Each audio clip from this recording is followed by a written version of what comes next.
જ્યાં સુધી ભરવુભાઈ પાસે જવાનું ભરવુભાઈ નો ના હોય તો બીજે જવાય, બાકી ના જવાય. ને ભગવાન ખૂબ હારો કરશે ને હે ઇન્દી હવાયો આલઈ ને માતાજી. મારું નામ વિષ્ણુભાઈ પહેલાજભાઈ પ્રજાપતિ, આ ગામ ધાંડા. એક બાઇક લઈને જતો હતો અને સામે એક ગાડી આવી, પગ ભાગી ગયો. એટલે પછી આપણે દિયોદર ગયા હતા.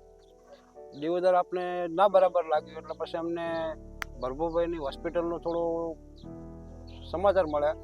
આપણે કુવાડાથી ભાઈ વિક્રમભાઈ કીધું કે તમે ત્યાં જો. પછી અમે અહીંયા ગયા પછી અમને બહુ સારવાર ખૂબ અમારી થઈ. કીધો સાહેબ મારે એકાએક બાબલો હતો ને 3 દીકરીઓ હતી તો મેં રોઈ ગઈ હતી, એવો તકલીફ આવી હતી. અને મજૂરી કરો અમે તો સાહેબ અમારે કોઈ ઘરમાં પરિસ્થિતિ હે નહીં. ચેક કરીને પછી મને સાહેબે વાત કરી કે આપણે વિષ્ણુભાઈ ઓપરેશન કરવું પડે એવું છે અને આપણે ઓપરેશન અત્યારે જ કરી નાખીએ. એટલે પછી બસ તારે અડધો કલાકમાં તો ઓપરેશન માટે લઈ જાવ.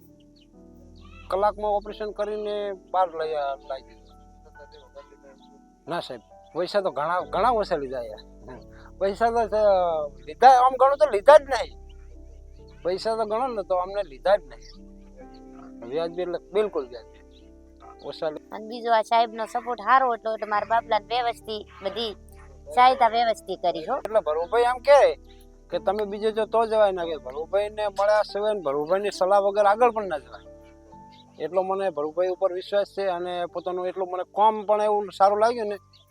હા સાહેબ ભગવાન થઈને આયા હો. હા અને મારે પૈસા ઘણા નહીં લીધા કોણ, મજૂરી હતી એટલે માપે લીધો. એમ ગણો તો કોઈ ના લીધો. ભગવાન એનો ખૂબ સારો કરશે. મારે બાબલાને વ્યવસ્થિત ઓપરેશન કરીને રેડી કરી નાખ્યું 3 દિવસમાં.